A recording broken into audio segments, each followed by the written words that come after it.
오늘 여드름 피부 사용에 적합 화장품. 어떤 경우에는 여드름성 피부 사용에 적합한 화장품.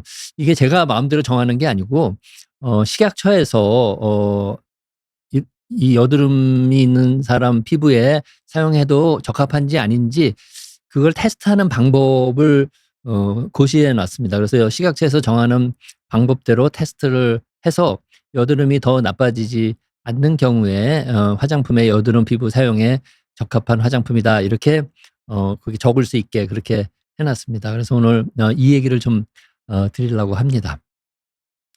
먼저 여드름에 대해서 좀 이해를 하셔야 될 것 같아서 제가 여드름이 어떤 병인지에 대해서 좀 설명을 드리고 그다음에 여드름 피부 적합 화장품에 대해 설명을 드리도록 하겠습니다. 여드름 영어로는 아크니라고 합니다. 더 정식 명칭은 아크니 vulgaris라고 하는데 여드름을 한마디로 정의해라 그러면 모낭, 이게 털이 나는 그 구조물이 모낭 아닙니까? 모낭하고 모낭은 반드시 옆에 피지를 만드는 피지샘이 있어요.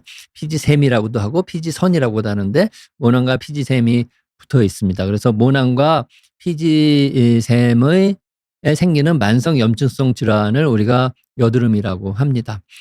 그래서 피지 분비가 많은 얼굴에 이렇게 여드름이 심한 경우는 우리가 흔히 보고요.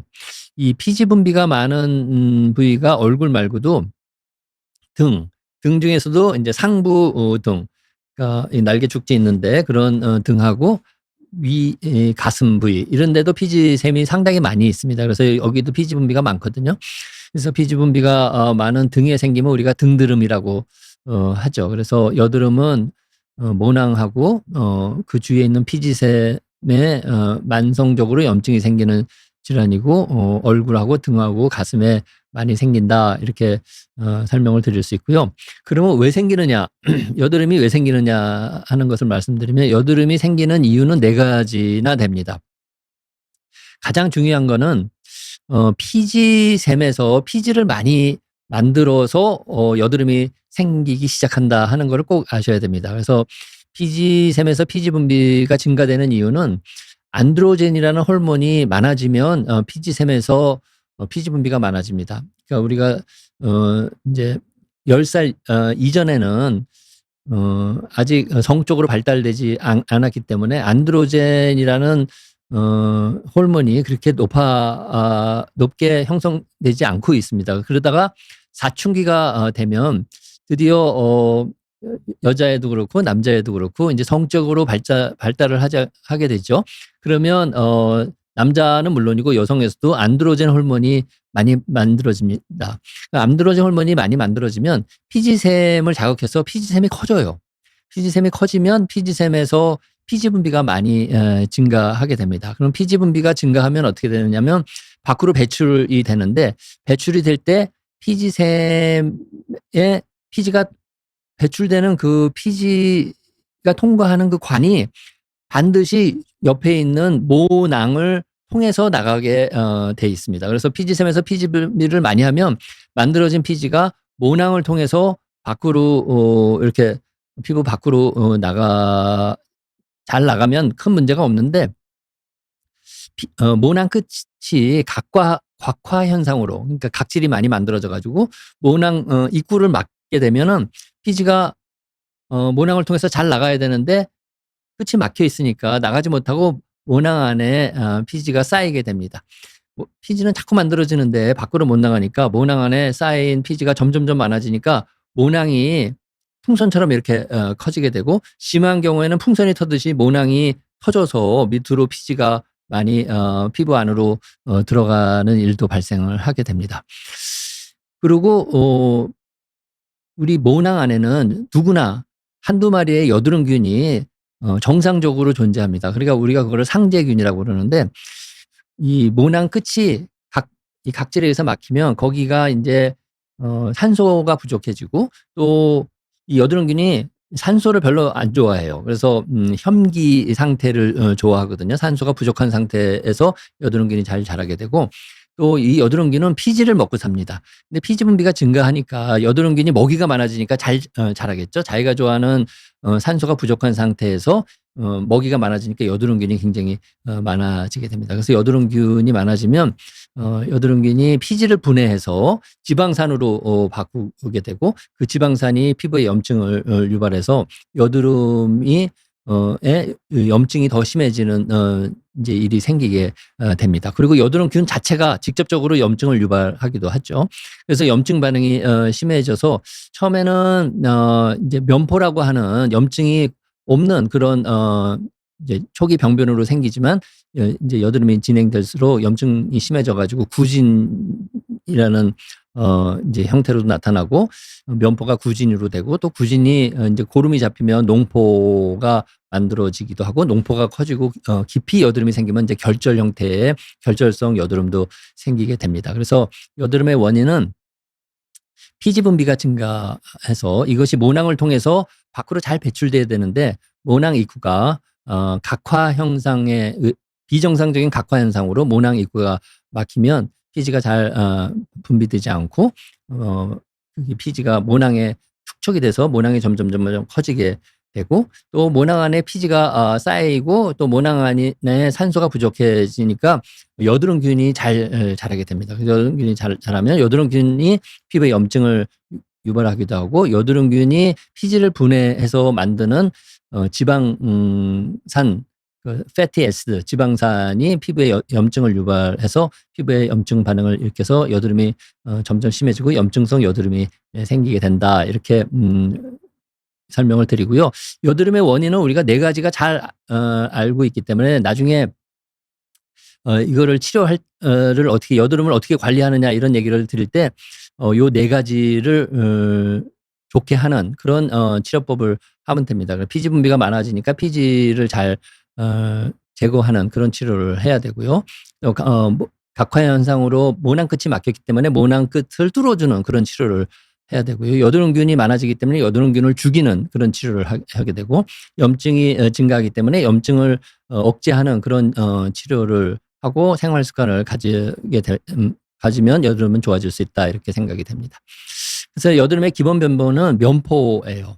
면포는 모낭 끝이 막혀가지고 피지샘에서 만들어진 피지가 점점 모낭 안에 쌓이게 됩니다. 그리고 모낭에서 만들어진 각질도 그 안에 점점 쌓이게 되죠. 그래서 면포는 크게 개방면포 우리가 블랙헤드라는 거 하고 폐쇄면포 우리가 화이트헤드라고 부르는 면포 2가지가 있습니다. 그래서 개방면포는 이렇게 모낭 끝이 이렇게 벌어져 있는 경우입니다.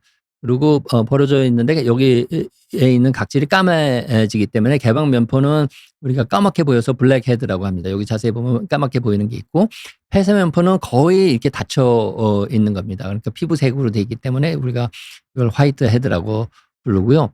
이렇게 이제 초기에 면포 형태로 생겼다가 염증이 심해지면 심해질수록 거기에 이제 붉은 홍반도 생기고 부풀어 올라서 구진 형태가 되고 더 심하면 농이 잡혀가지고 농포 형태로 되고 농표가 점점 심해지고 밑으로 깊이 파고들어서 점점 병변이 커지면 우리가 결절성 여드름이 되게 됩니다.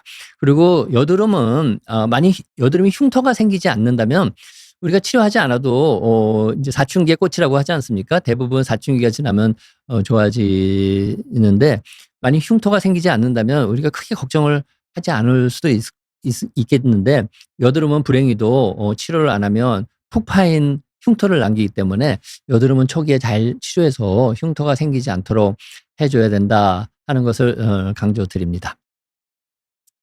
그리고 여드름은 보통 이제 사춘기 이후에 청소년기 10대에 이제 여드름이 많이 생기죠. 그래서 청소년기 여드름이라고 합니다. 왜 청소년기에 여드름이 많이 생긴다 그랬죠? 청소년기 사춘기가 되면 안드로젠의 분비가 많아집니다. 성적으로 성징이 나타나는 시기이기 때문에 남자도 마찬가지고 여자애도 마찬가지고 안드로젠이 많아지고 안드로젠이 피지샘을 자극해서 피지샘이 점점 커지기 때문에 커진 피지샘에서 더 많은 피지 분비가 형성이 돼서 여드름이 잘 생기게 되는 겁니다. 그래서 청소년기에는 여드름이 많아지는 시기다. 우리가 잘 아는 거고 신생아 아기가 태어났는데 한두 달 후에 여드름이 생기는 경우가 있어요. 그걸 우리가 신생아 여드름이라고 하는데 이건 왜 생기느냐. 엄마가 임신을 했을 때 엄마의 안드로젠이 태반을 통해서 우리 신생아, 뱃속의 신생아한테 넘어가서 신생아지만 자기가 만든 안드로젠이 아니고 엄마의 안드로젠이 혈중에 많은 상태가 됩니다.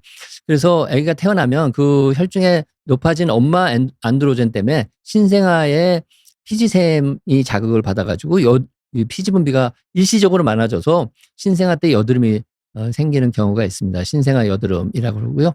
우리 손자들도 신생아 여드름이 생기더라고요. 그래서 제가 우리 딸과 아들한테 걱정하지 마라. 한두 달 있으면 저절로 좋아진다. 엄마의 안드로젠이 아기 혈중에서 다 이제 없어지면 이제 좋아지게 되는 거죠. 그래서 신생아 여드름이 있을 수 있고요.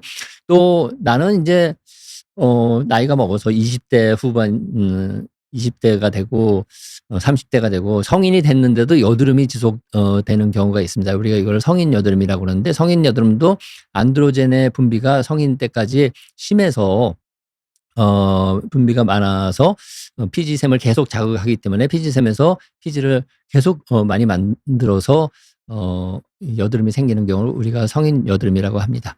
그래서 신생아 여드름은 치료할 필요가 없어요. 신생아가 만든 안드로젠 때문에 생기는 게 아니고 엄마에서 일시적으로 넘어온 안드로젠 때문에 생긴 거기 때문에 그 시간이 되면 이제 엄마에서 넘어온 안드로젠이 감소되면 이제 신생아 여드름이 좋아지기 때문에 치료할 필요는 없고 청소년기 여드름과 성인 여드름은 치료 방법이 똑같습니다. 이제 생기는 연령은 달라도 여드름의 발생 원인 4가지는 똑같기 때문에 똑같은 치료를 해주면 되고 치료를 하지 않으면 여드름 흉터가 생길 수 있기 때문에 치료는 초기에 잘 해주는 게 중요하다 이렇게 생각이 됩니다. 그래서 여드름이 생기면 생활 속에서 병원에 가서 치료를 하는 거가 꼭 필요합니다. 치료를 하면서 또 생활 속에서 여드름 관리와 예방을 해야 되지 않겠습니까? 그래서 오늘 병원에서 받는 여드름 치료에 관해서는 시간상 제가 오늘 설명은 드리지 않고 오늘은 생활 속에서 집에서 여드름 관리를 어떻게 해야 여드름을 예방할 수 있는지 설명을 드리고자 합니다. 첫 번째는 이제 피지가 많아져서 많이 분비돼서 그것이 모낭을 통해서 밖으로 잘 배출이 돼야 되는데 그러지 못하면 이제 여드름이 생긴다고 말씀을 드렸잖아요. 그래서 피지를 피부에 묻어있는 피지를 잘 제거하기 위해서 세수를 자주 하는 게 중요하고 또 모낭 끝이 자꾸 이제 많아지는 피지나 아니면 화장을 두껍게 하거나 각질이 여기 이제 축척이 돼서 모낭 끝을 막으면 이제 여드름이 생기기 때문에 피지도 잘 제거하고 얼굴에 묻은 이제 자기 게 아닌 불순물을 제거하는 게 중요합니다. 그래서 세안을 잘 하는 게 중요합니다. 그래서 하루에 2번씩 적어도 2번씩 약산성 세안제로 거품을 이렇게 잘 낸 다음에 얼굴을 살살 거품으로 문지르고 한 10초 내지 15초 후에 미지근한 흐르는 물로 잘 거품을 제거하면 피지를 잘 제거할 수 있고요. 나는 여드름이니까 피지를 잘 제거해야 돼 해서 오래 비누 거품으로 문지르거나 아니면 하루에 3번, 4번 이렇게 과도하게 세안을 하면 피부에 있는 피부 장벽을 망가뜨리게 됩니다. 피부 장벽을 망가뜨리면 어떻게 되죠? 피부에 있는 수분이 밖으로 도망가죠. 도망가면 피부가 건조해지잖아요. 피부가 건조해지면 피부에 염증이 생깁니다. 피부에 염증이 생기면 여드름의 원인 4번째 염증이 여드름을 약화시키는데 피부에 건조해서 염증이 생기면 여드름이 더 악화할 수 있기 때문에 피지를 제거하기 위해서 세안은 잘 하는 게 중요한데 약산성 세정제로 그렇지만 너무 과도하게 세안을 하는 거는 여드름을 악화시킬 수 있다 하는 것을 꼭 아셔야 됩니다. 2번째는 이제 여드름은 이제 모낭 안에 피지나 각질이 모여서 모낭이 이렇게 풍선처럼 부풀어 있는 거죠. 그러니까 끝이 막혀가지고 그래서 자꾸 짜게 됩니다. 짜면은 저도 옛날에 고등학교 때랑 의과대학생 때 여드름이 심했거든요. 짜면 이렇게 쭉 하고 이제 통쾌하게 뭔가 이제 나가게 되는데 사실 제가 이 피부과 하기 전에는 열심히 짰는데 피부과에서 배워보니까 손으로 짜면은 밖으로 나오는 것보다 피부 속으로 들어가는 게 더 많다 하는 것을 알게 됐습니다. 그래서 여드름은 짜는 것이 여드름을 치료하는데 도움은 되는데 집에서 짜는 건 별로 현명한 방법은 아니고요. 병원에 오면 소독된 면포 압출기라는 게 있습니다. 그건 피부 속으로 들어가지 않고 겉으로만 이 내용물이 나오게 그렇게 디자인된 기구인데 그 압출기로 병원에서 짜는 게 현명하다 이렇게 말씀을 드리고요. 그다음에 제가 서울대병원 피부과에서 여드름 환자를 많이 진료해 보면 음식에 대해서 걱정을 많이 하세요. 근데 아직 어떤 음식이 100% 여드름을 유발하거나 악화시킨다고 하는 음식은 없지만 그래도 이 당부화 지수가 높은 음식, 그러니까 설탕이라든가 사탕이라든가 단 음식, 그리고 흰쌀, 떡 이런 거 먹자마자 혈중에 있는 당이 높아지는 그런 음식들, 그걸 당부화 지수가 높은 음식이라고 하는데, 이런 당부화 지수가 높은 음식이라든가 우유로 만든 유제품 이런 것이 여드름을 악화시킨다 하는 논문들이 많이 나와 있긴 합니다. 그렇지만 모든 사람에서 그런 건 아니고 그런 사람들이 있어요. 그래서 나는 이제 단 음식을 먹거나 초콜릿을 먹거나 사탕을 먹거나 아니면 우유 제품을 먹었을 때 항상 여드름이 나빠지는 것 같다고 느끼시는 분은 이런 음식을 안 드시는 게 좋고요. 나는 연관성을 잘 모르겠어 하시는 분은 계속 드셔도 된다 이렇게 생각을 하고 있습니다.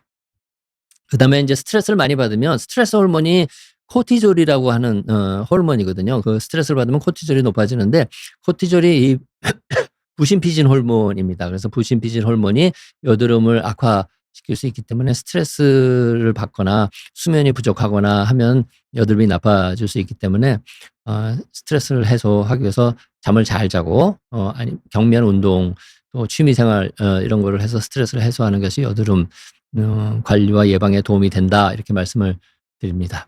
그다음에 여드름이 심해도 기초 화장은 해야 되잖아요. 그렇죠? 기초 화장은 해야 되죠. 그래서 화장품을 선택할 때 유분 성분이 낮은 화장품을 선택하는 게 좋습니다. 그리고 기초 화장은 이제 두껍게 하는 것은 큰 문제는 없는데 색조 화장을 너무 두껍게 하면 그 이제 색조 화장의 그 성분들이 가루들이 이제 모공을 막게 되면 모공이 막으면 피지 분비가 안 되지 않겠습니까? 그러면 여드름이 심해질 수 있으니까 두꺼운 화장은 피하는 게 좋고요. 그다음에 보습크림을 반드시 발라야 됩니다. 보습크림을 반드시 발라야 돼요. 왜냐하면 여드름이 있는 경우에는 피지를 제거하기 위해서 세수를 많이 하게 되고 세수를 많이 하게 되면 아까도 제가 말씀드렸죠. 얼굴에 있는 피부 장벽을 망가뜨리게 됩니다. 그래서 피부 장벽을 개선시키는 피부 장벽을 다시 좋게 하는 그런 성분이 들어가 있는 보습크림을 세수한 후에는 반드시 발라주는 게 좋습니다. 그래서 제가 이제 곧 말씀드리겠지만 여드름 피부 적합 화장품이라는 거는 이 보습크림인데 이런 걸 계속 발라도 면포가 유발이 되거나 하는 여드름이 나빠지거나 하는 부작용이 없는 화장품을 우리가 여드름 피부 적합 화장품이다 이렇게 얘기를 하게 식약처에서 정해놓은 거고요. 그다음에 이건 잘 알려진 건데 여드름도 자외선에 의해서 악화됩니다. 그래서 여드름이 있는 분들은 자외선 차단제를 꼭 발라야 됩니다. 그리고 이제 화장품을 선택할 때는 제가 이제 곧 얘기 드릴 여드름 피부에 적합한 화장품 식약처 가이드라인에 의해서 테스트해서 면포를 유발하지 않는 non comedogenic 화장품인 것으로 확인된 그런 화장품을 구해서 바르시는 게 좋아요. 오늘 제가 여기 여드름성 피부 적합 테스트 완료라고 쓰여진 제가 만든 여드름 피부에 적합한 화장품을 오늘 선물로 드리려고 갖고 왔는데 화장품마다 여드름 피부가 있는 사람이 발라도 되는 적합한 화장품인지 즉 면포를 유발하지 않는 화장품인지 이렇게 테스트해서 그렇게 되면 이렇게 기재가 돼 있습니다. 그것을 확인하고 사면 좋을 것 같아요. 그래서 여드름이 있는 사람이 쓸 수 있는 화장품의 그 카테고리가 두 가지 있습니다. 하나는 여드름 기능성 화장품입니다. 이거는 여드름을 좋게 하고 여드름을 완화시켜주는 효능이 있는 화장품입니다. 이거는 식약처에서 보통 이런 크림이나 로션이나 이런 걸로는 인정을 해주지 않고요.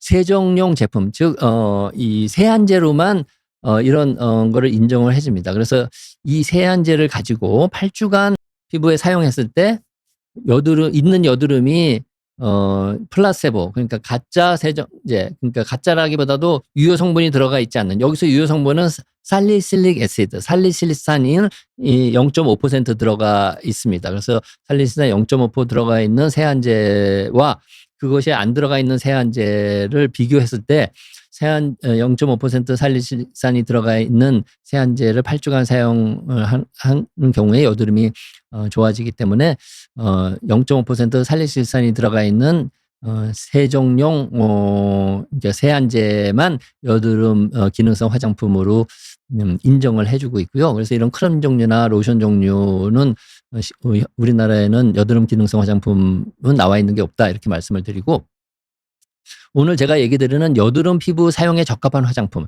이 어떤 화장품이 있는데 크림도 있고 로션도 있고 뭐 토너도 있고 뭐 시중에 나와 있는 화장품이 있는데, 이게 여드름이 있는 환자 피부에 사용해도 되느냐 안 되느냐 궁금하잖아요. 만일 어떤 화장품을 썼는데, 보습크림을 썼는데 여드름이 나빠지면 안 되지 않겠습니까? 그래서 여드름이 많은 여드름 환자에서 어떤 화장품을 사용해도 되느냐 안 되느냐를 식약처에서 그걸 표시할 수 있는 시험 방법을 이제 고시하고 있습니다. 그래서 이미 여드름이 있는 환자 자원자를 모집해서 그 환자의 등에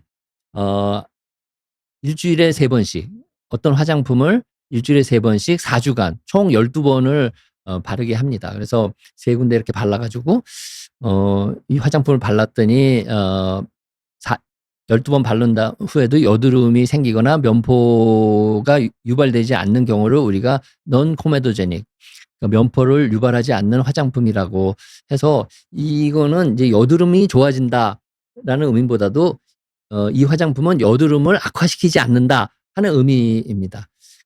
아까 이거는 여드름 기능성 화장품은 물론 세안제지만 이거를 쓰면 여드름이 좋아진다는 거고, 이거는 여드름이 있는 환자가 써도 여드름을 악화시키지 않는다, 그런 큰 차이가 있는 겁니다.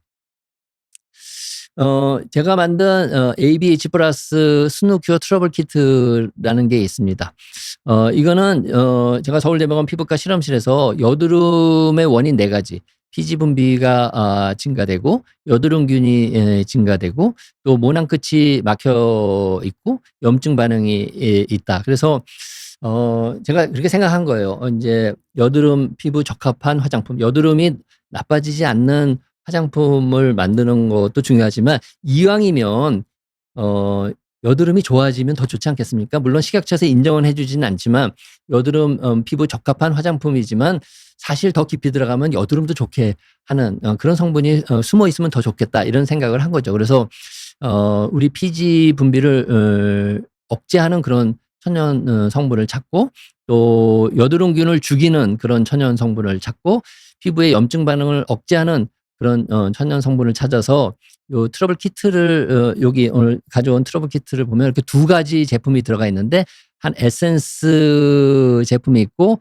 스팟 제품이 있습니다. 그래서 에센스 제품에다가 요 피지 분비를 억제하고 여드름균을 죽이고 염증 반응을 억제하는 그런 성분을 여기다가 넣습니다. 그리고 피지가 많아져서 이제 얼굴을 닦으면 피부 장벽이 망가지니까 피부 장벽을 튼튼하게 하는 그런 성분도 넣고 또 지질 성분도 넣고 해서 여드름 환자도 피부 장벽을 튼튼하게 하기 위한 보습크림을 발라야 되는데, 이 보습크림을 바르면 피부 장벽도 튼튼해지면서 여드름의 원인을 억제하기 때문에 여드름도 좋게 하고, 이 스파 제품은 이 0.5% 살리실리산을 넣어서 막혀져 있는 모낭을 뚫어주는 그런 효과와 더불어 여기에 들어가 있는 천연 성분도 같이 넣어서 여드름도 좋게 합니다. 그래서 이 제품은 여드름 피부 사용에 적합한 테스트를 했습니다. 이걸 발라도 면포를 유발하지 않고요.